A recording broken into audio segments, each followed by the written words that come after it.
जय।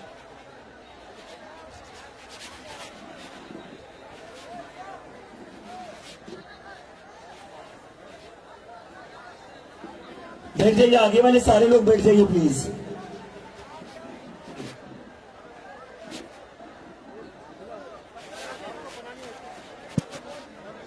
सारे लोग नीचे बैठ जाइए, आराम से नीचे बैठ जाइए, नीचे बैठ जाइए, इधर वाले नीचे बैठ जाइए।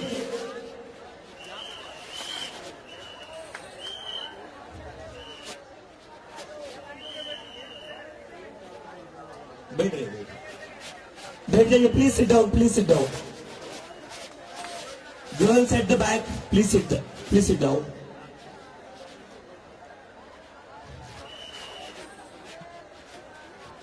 तो आज हमारा प्रोटेस्ट का 36th डे है, तो उसके लिए सारे लोग पहले अपने आप के लिए तालियां बजा दीजिए। 36 दिन लंबा प्रोटेस्ट चला है हमारा अभी तक, और जो कह रहे थे कि ये प्रोटेस्ट ज्यादा दिन तक टिकेगा नहीं, ज्यादा लोग आएंगे नहीं, तो लोग आ भी गए, तो यहाँ कुछ हो नहीं पाएगा। लेकिन हमने देख लिया कि सरकार कहीं ना कहीं नर्वस है, तभी मीटिंग के लिए बुला रही है। और ये प्रोटेस्ट अब सिर्फ जंतर मंतर तक ही लिमिटेड नहीं रहा है, कल पूरे देश भर में प्रोटेस्ट हुआ है। जंतर मंतर से भी बड़ा प्रोटेस्ट कल मुंबई में हुआ। एक बार मुंबई वालों के लिए तालियां बजा दीजिए। Thank you Mumbai for the love and support you have shown yesterday. Pune में भी हुआ है उतना ही बड़ा, और पुणे के पुलिस कमिश्नर ने यह कहा है कि पुणे के हिस्ट्री का सबसे बड़ा प्रोटेस्ट था कल वाला। वेस्ट बंगाल में भी इक्वली बड़ा प्रोटेस्ट हुआ है। आज बिहार में भी होने जा रहा है। बिहार में कुछ स्टूडेंट लीडर्स को अरेस्ट कर दिया है। दीपांकर और सभा को पुलिस ने अरेस्ट कर रखा है। तो बिहार सरकार ये गलती ना करे, जितने स्टूडेंट्स अंदर करोगे उतने स्टूडेंट्स और ज्यादा सड़कों पर उतरेंगे, तो ये गलती मत करिए। और मैं बैंगलोर के लोगों का भी धन्यवाद करना चाहता हूँ। All the people of Bangalore, I salute you all for continuing the protest. और इसके साथ साथ ही पूरी दुनिया में 14 सिटीज अक्रॉस द वर्ल्ड, वहां पर जितने भी इंडियंस थे 14 सिटीज में, न्यूयॉर्क हो, लंदन हो, नेदरलैंड्स हो, जहां पर जितना भी इंडियन डायस्पोरा था उन्होंने सभी ने धर्मेंद्र प्रधान के इस्तीफे के लिए, सारे इंडियन लोगों ने जो विदेश में उन्होंने प्रोटेस्ट किया है। तो मैं मोदी जी से कहना चाहता हूं, मोदी जी प्रोटेस्ट तो छोटा नहीं होने वाला है, प्रोटेस्ट तो कम नहीं होने वाला है, बड़ा होने वाला है। अब अभी टाइम गया नहीं है, जल्दी से इस्तीफा ले लीजिए वरना नंबर आपका आएगा। आना चाहिए या नहीं आना चाहिए? नरेंद्र मोदी का इस्तीफा लेना है? मोदी जी सुन लीजिए, वक्त गया नहीं अभी।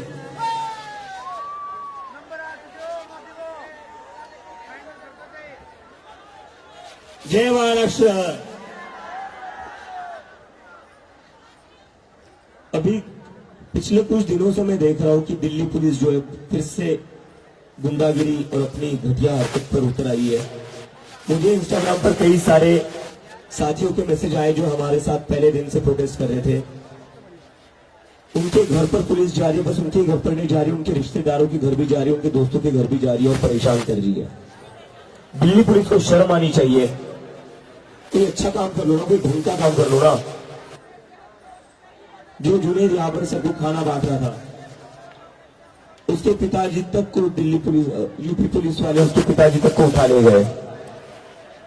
तो इस देश की पुलिस तो मुझे लगता है पूरी तरीके से प्राइवेट सिक्योरिटी गार्ड बन गई है बीजेपी वालों की। ये पुलिस चलाने के लायक नहीं है ये लोग। बहुत सारी रिपोर्ट्स आ रही है पूरे दिल्ली के कोने कोनों से किस तरह दिल्ली पुलिस स्टूडेंट्स को डिटेन कर रही है। और जब हम ये न्यूज डालते हैं कि डिटेन कर लिया, वीडियोस के साथ डालते हैं तो कहते हैं फेक न्यूज है।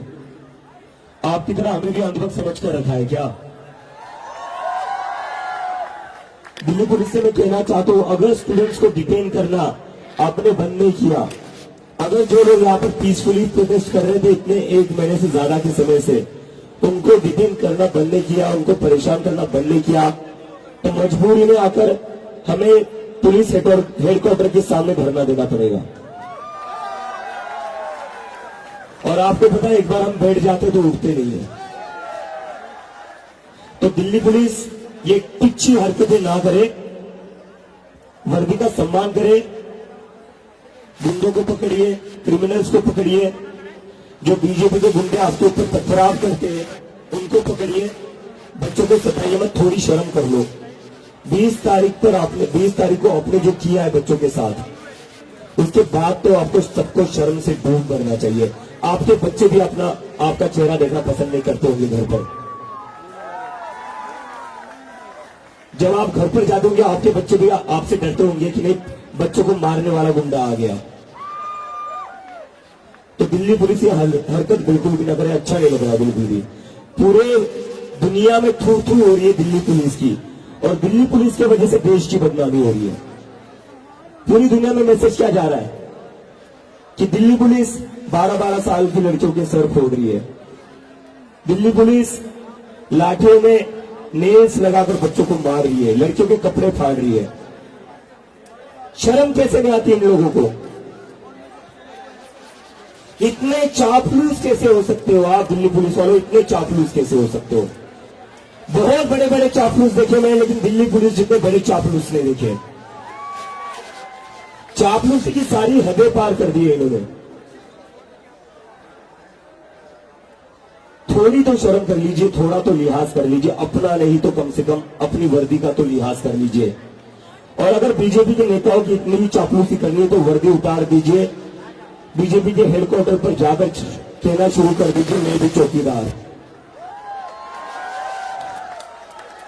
उससे ज्यादा आपकी वैल्यू नहीं है, आप उसी लायक हो, उससे ज्यादा आपकी वैल्यू नहीं है। जितने भी दिल्ली पुलिस के बड़े बड़े अफसर हैं, उनके तो चेहरे देखकर ही मुझे घिन आने लगी है। ये दरिंदे कैसे मार सकते हैं छोटी छोटी बच्चियों को? और उसके बाद भी इनका मन में भरा है, अभी भी लाठीचार्ज कर रहे हैं पूरी दिल्ली में, अभी भी टीयर गैस डाल रहे, अभी भी स्टूडेंट्स को डिटेन कर रहे हैं, निजामुद्दीन के पास डिटेन कर रहे हैं, बदरपुर के पास डिटेन कर रहे हैं, पुरानी दिल्ली में डिटेन कर रहे हैं। क्या मिल रहा है आपको? सारे आपने क्रिमिनल्स पकड़ लिए क्या पूरे देश में? दिल्ली में जितने क्रिमिनल्स है सबको पकड़ लिया आपने? दिल्ली पुलिस को उतना एक्टिव तो मैंने किसी रेप केस पर नहीं देखा था। जब बात आती है हमारी बहन बेटियों की सुरक्षा की, तब तो दिल्ली पुलिस वाले अपने ऑफिस में चाय पीते बैठे रहते, हिलते नहीं अपने ऑफिस से। और जब कोई लड़की एफआईआर करवाने जाती है तो कहते हैं ये मामला इस थाने का नहीं, ये उस थाने का है। यहां पर खुद जो स्टूडेंट्स प्रोटेस्ट कर रहे थे उनके घर तक चले जाते हैं। उनका घर कौन से थाने में आता है वो भी देखते हो क्या आप? दिल्ली पुलिस ने तो सारी हदें पार कर दी है और पूरे देश को शर्मसार कर दिया है। दिल्ली पुलिस को मैं फिर से कहना चाहता हूं, अगर आपने स्टूडेंट्स को डिटेन करना बंद नहीं किया तो हमें दिल्ली पुलिस हेडक्वार्टर के सामने धरना देना पड़ेगा। और मैं खुद आऊंगा, टाइफाइड हुआ है लेकिन फिर भी धरना देने आऊंगा। और तब तक नहीं उठूंगा जब तक एक एक स्टूडेंट को छोड़ाने जाता, हम ये बर्दाश्त नहीं करेंगे। 1 महीने से हम यहाँ पर चुपचाप बैठे हुए हैं। हमने देखा है आप लोगों ने हमें कैसे परेशान किया, हमारा पानी रोका था, हमारा खाना रोका था। जो लोग यहाँ पानी बांटने आ रहे थे उनके घर पर आप रेड मार रहे थे। क्या घटिया लोग हो यार, क्या घटिया लोग हो। आपको तो पुलिस कहना मुझे पुलिस की बदनामी लगती है। वर्दी उतार दीजिए, आरएसएस की चड्डी पहन लीजिए, वो ज्यादा सूट करेंगे आपके ऊपर। वर्दी उतार दीजिए, वर्दी का अपमान मत करिए, आरएसएस की चड्डी पहन लीजिए। लाठी तो है ही आपके पास, बस चड्डी पहन लीजिए, उसी लायक हो आप लोग। आप पुलिस के लाने के लायक नहीं हो।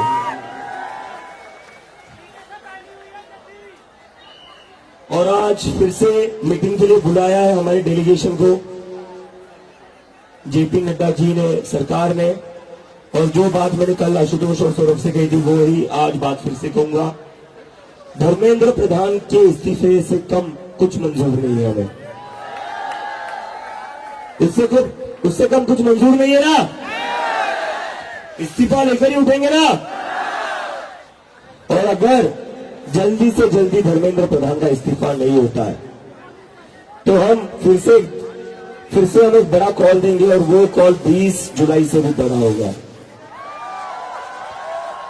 सरकार ये बात समझ ले, सरकार की भी भलाई इसी में है। जल्दी से जल्दी धर्मेंद्र प्रधान का इस्तीफा ले ले। नरेंद्र मोदी का भी इस्तीफा चाहिए आपको, उनका भी ले लेंगे, उनका भी ले लेंगे। अमित शाह का भी चाहिए।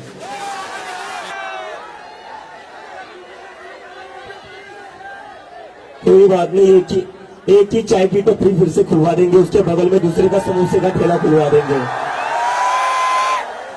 और फिर वहां पर राघव चड्ढा को खड़ा कर देंगे। बोलते रहिए 10 रुपए में चाय समोसा, राघव चड्ढा चाय समोसे बेच देगा।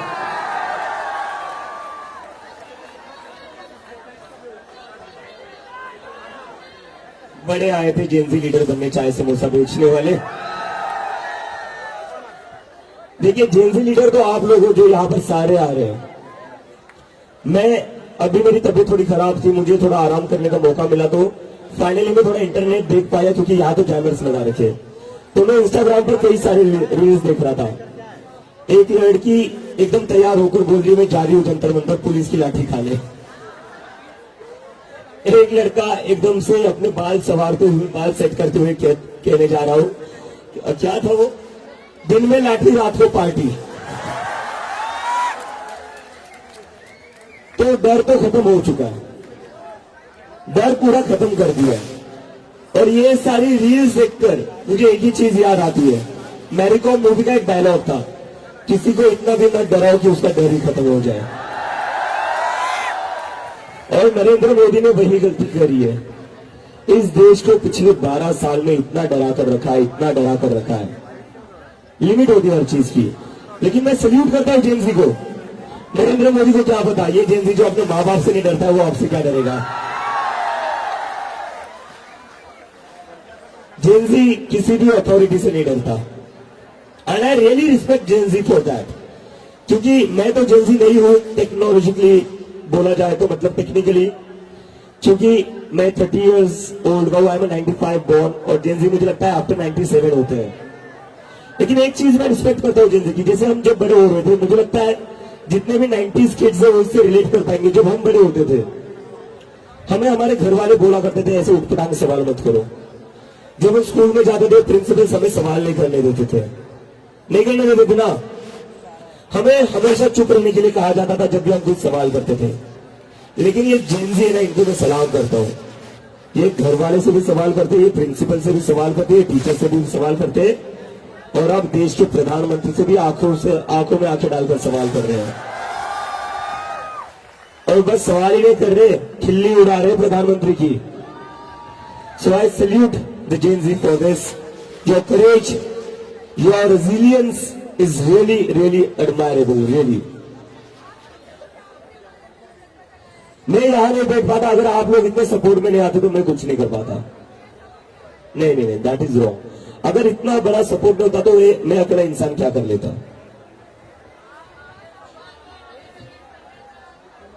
हाँ जी, अरे मेरी ट्रीटमेंट चल रही थी, जैसे आईवी खत्म हो गई मैं यहां पर आ गया। डॉक्टर ने तो कहा था कि जाओ मत, रेस्ट करो। मैं बोला नहीं यार मुझे जाना है, मेरा मन नहीं लग रहा है घर पर। I love you sir, I love you.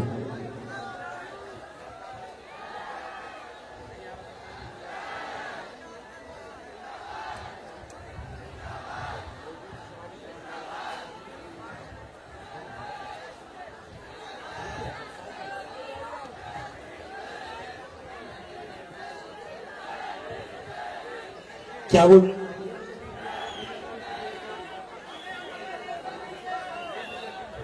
देखिए मैं एक चीज आपसे सभी से रिक्वेस्ट करूंगा। मैं देख रहा हूं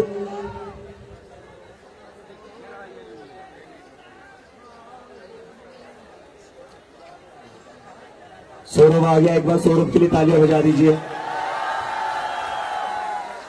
सौरभ की फैन फॉलोइंग तो इंस्टाग्राम पर अलग ही चल रही है।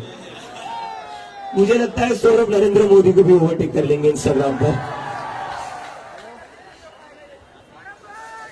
और सौरभ जब वीडियो बना रहे हैं तो सौरभ को पता है वीडियो अच्छे एंगल से बनानी होती है। हाँ, तो मैं अभी एक चीज कह रहा था, अभी कुछ लोग कह रहे थे कि नेता मिल गया, नेता मिल गया। देखिए, मैं आपको एक चीज पहले दिन से कह रहा हूं, आज मैं फिर से रिपीट करना चाहता हूं। आप हमारे साथ वो गलती मत करिए जो आपने बाकी पॉलिटिशियंस के साथ करी है, जहां पर आपने एक इंसान को मुद्दे से बड़ा बना दिया है। वो किसी के साथ भी नहीं होना चाहिए, क्योंकि जिस दिन इंसान को आप मुद्दे से बड़ा बना देते हो ना, फिर वो इंसान देश का कबाड़ा करता है, और उसका एग्जाम्पल हम देख रहे हैं। तो ये हीरो वर्शिपिंग किसी की भी नहीं होनी चाहिए, किसी की भी नहीं।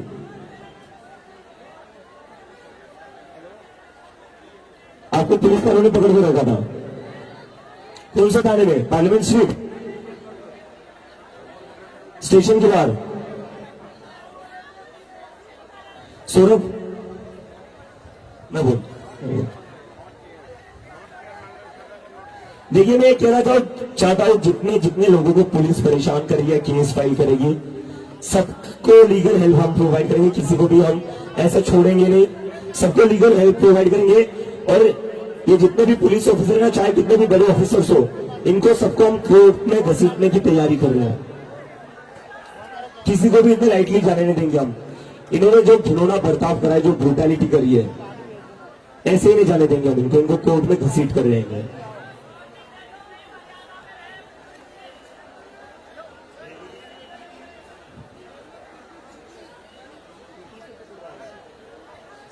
बताइए, ट्रेन वाले टीटी की भी ड्यूटी लगा रखी लोगों को पकड़ने में। अनपढ़ और गवार प्राइम मिनिस्टर होना यही होता है, उसको पता ही नहीं होता किससे क्या काम करवाना है, उसको पता ही नहीं होता है किससे क्या काम करवाना है। जैसे नीट का री एग्जामिनेशन हुआ, वो उन्होंने करवा लिया एयरफोर्स से। अरे अगर एयरफोर्स से पेपर पहुंचाना है तो राजनाथ सिंह को एजुकेशन मिनिस्टर बना दो और धर्मेंद्र प्रधान को घर भेज दो।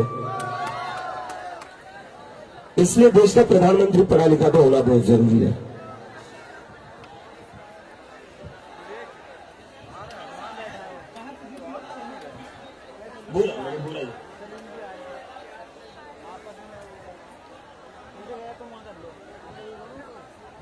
सारा का सारा मतलब इन्होंने 17-18 मेट्रो स्टेशन बंद कर दिए, कैनॉट प्लेस की दुकानें शाम को बंद कर रहे हैं, वाईफाई यहाँ पर बंद कर दिया है, जैमर्स लगा रखे हैं, मोबाइल नेटवर्क, मोबाइल डेटा सब कुछ बंद कर रखा है। नरेंद्र मोदी का पूरा ध्यान एक ही चीज पर लगा हुआ है कि कैसे पूरी दिल्ली को ठप किया जाए, कैसे पूरी दिल्ली का इंटरनेट बंद किया जाए। और उसके बाद रात को 12 बजे नरेंद्र मोदी सोते नहीं, ये इंस्टाग्राम पर वीडियो डालते हैं। अरे सर, हम आपकी वीडियो देखेंगे कैसे अगर आप इंटरनेट बंद कर दोगे तो? इंटरनेट जो शुरू रखिए ना, हम आपकी वीडियो तो देख पाएंगे, हम भी कमेंट कर देंगे उस पर, हम भी लाइक और शेयर कर देंगे। बहुत ही इनसिक्योर इंसान है यार, बहुत ही इनसिक्योर इंसान है। मतलब इतनी बड़ी पोजीशन पर होने के बाद भी इतना इनसिक्योर प्राइम मिनिस्टर मैंने आज तक नहीं देखा। बच्चों के सामने ऐसी हरकत, बच्चों से इतना डर। सौरभ, ये पुलिस वालों पर थोड़ा ये कर दो, बोलो तुम, ये चलेगा नहीं। और अगर पुलिस ऐसे ही परेशान करती रहेगी, हाँ, पुलिस ऐसे ही परेशान करती रहेगी, तो हम सारे लोग जाकर पुलिस हेडक्वार्टर के सामने धरना दे देंगे।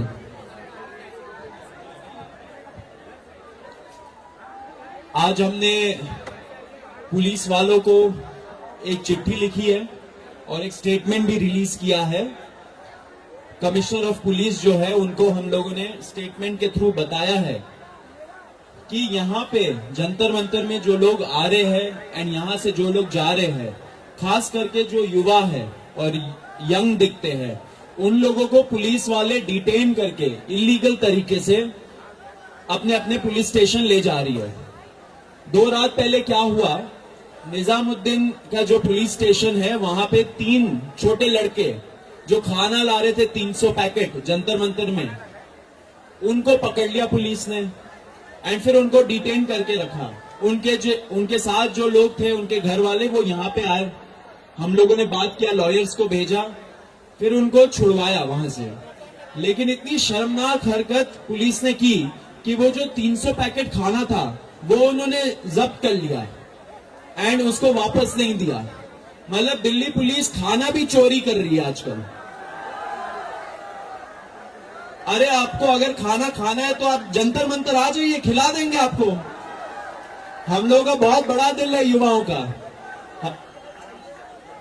हाँ, ये सही बोला इन्होंने, टेबल के नीचे से खाने की आदत है पुलिस वालों को, इसलिए वो नहीं देख पा रहे हैं ये चीज। बताइए, स्विगी, इंस्टामार्ट, उनके लिए एक एडवाइजरी जारी किया दिल्ली के ट्रैफिक पुलिस ने कल कि यहाँ पे जंतर मंतर के अराउंड आप मत भटकिए। जब हम लोगों ने स्टेटमेंट डाला तो दिल्ली पुलिस का जो मेन हैंडल है बोलते हैं ये सब रूमर्स है, इस पे बिलीव मत करिए। मतलब बाएं हाथ को ये नहीं पता दाएं हाथ क्या कर रहा है, ऐसे करके पूरा दिल्ली चल रहा है। तो दिल्ली पुलिस को हम लोग बता देना चाह रहे हैं, हम लोगों ने स्टेटमेंट के थ्रू भी बताया, और हमें अभी पता चला कि 1 बजे दिल्ली पुलिस एक प्रेस कॉन्फ्रेंस कर रही है, एंड उसमें जो जो बोल रहे हैं कि जो रूमर्स चल रहा है, जो स्टोरीज बन रही है, उसको वो लोग एड्रेस करेंगे। तो दिल्ली पुलिस को हम लोग बता देना चाह रहे हैं, हमने जो स्टेटमेंट रिलीज किया उसको ध्यान से पढ़ लीजिए, मीडिया वाले साथी है वो स्टेटमेंट पढ़ लीजिए, हमारे पेजेस में है वो, एंड उसके बेसिस पे आप उनसे क्वेश्चन पूछिए कि आप जंतर मंतर को चारों तरफ से घेर के, लोगों को डरा के, खाना पानी सैनिटेशन फैसिलिटी को बंद करके क्या आप लोगों को भूखा मार देना चाह रहे हो? ये है क्या आपका मंशा? अगर ये कंटिन्यू रहेगा तो यहाँ पे जितने युवा हैं, हम लोग दिल्ली पुलिस हेडक्वार्टर जाएंगे और एक पीसफुल धरना देंगे जब तक ये रेस्ट्रिक्शंस हटाए नहीं जाते। क्योंकि अब हमें लगता है, देखिए, एक तरफ दो मंत्री हमारे से बात कर रहे, बोल रहे कि हाँ पब्लिक का जो विश्वास है वो बढ़ाना पड़ेगा, लेकिन उनकी पुलिस यहाँ पे बर्बरता कर रही है, खाना रोक रही है, पानी रोक रही है। तो मतलब आप क्या करना चाह रहे हो? कंफ्यूज करना चाह रहे हो आप युवाओं को? हम कंफ्यूज नहीं होंगे। अगर आपको धरना का ही लैंग्वेज समझ में आता है तो हम लोग धरना देने पुलिस हेडक्वार्टर पहुंच जाएंगे। तो दिल्ली पुलिस से दरखास्त है कि ऐसा मत करिए।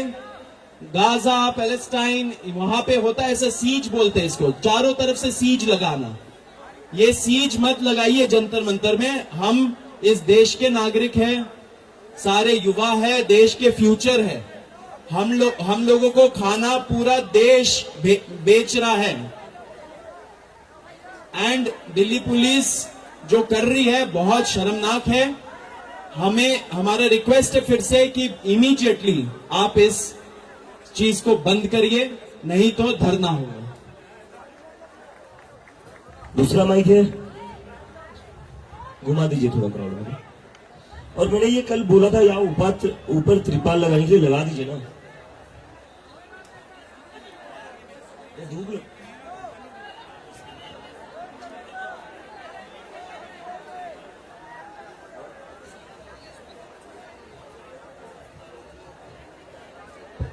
माइक ले लीजिए दूसरा।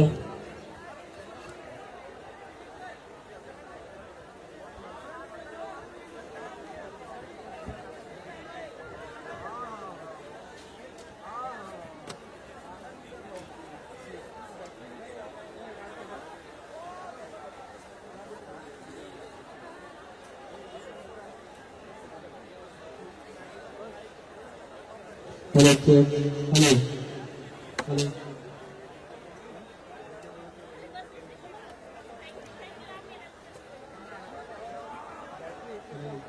Hello hello hello mike check. Hello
hello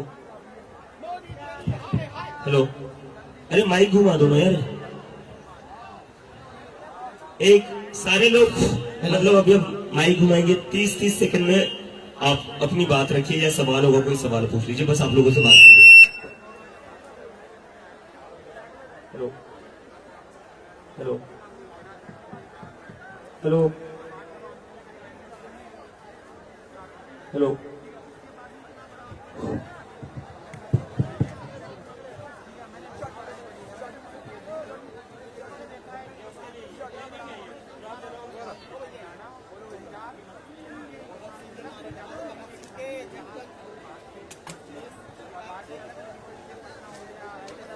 Abhijit sir, हाँ जी सर।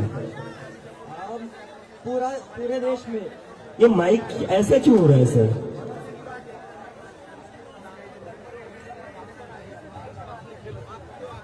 अभिजीत सर, एक सेकंड, एक second. Hello hello hello hello hello hello hello mike check, hello hello hello hello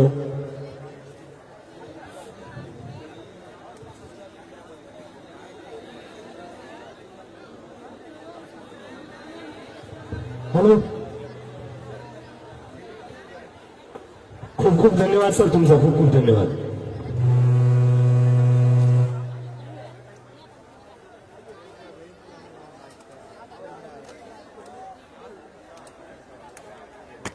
hello hello mike check, hello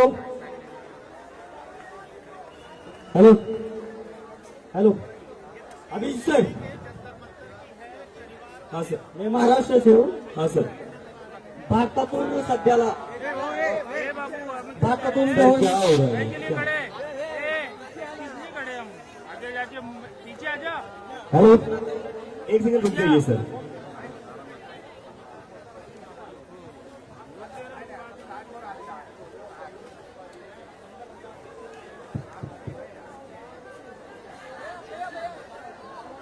thank you for being here.